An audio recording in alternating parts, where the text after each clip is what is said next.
Come join me today dahil magpapaklearance ako dahil last day ko na ngayon sa T-Tech. Hinihingal ako. Sobrang init.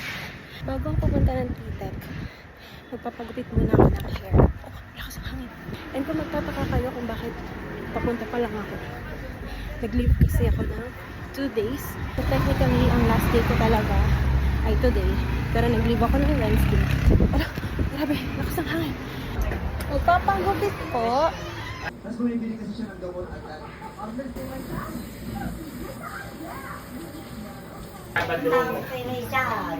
Magluluto pa ako. So, pupunta tayo ng Cubao. Pupunta tayo ng office. LRT lang din ako. Para mabilis. Tsaka mainit pa rin siya.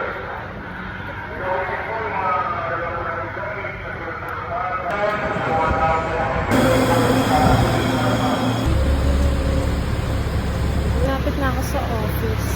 Since malapit lang naman ang LRT station sa A2.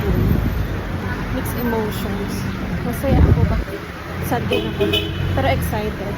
Maintindihan. Grabe yung buhok ko. Maintindihan din. Wala nga daw siyang lunch buddy. Kasabay din mag-break. Wala na. Kawawa naman. Kawawi. Ito sa headset.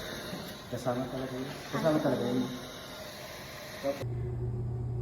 Last mirror selfie. Bye, T-Tech. Bye, mirror. My favorite mirror dito sa Teletech. Mirror ng 14th floor. Last day with new hair. Hi! Kamusta ka naman? Sad. Japanese at Filipino.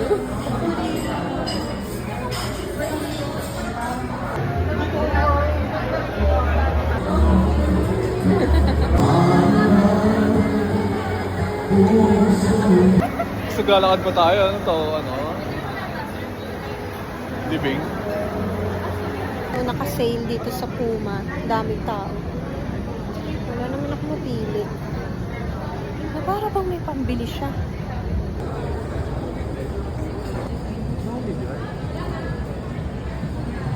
Super init. Ito naman sa Watson magpapabudol. Nasaan na ba yung kailangan ko? Excuse me po, may mga chick tint po kayo? Chick tint? Ganyan, nakaputi daw. Tapos yung sa mukha. We're going home na.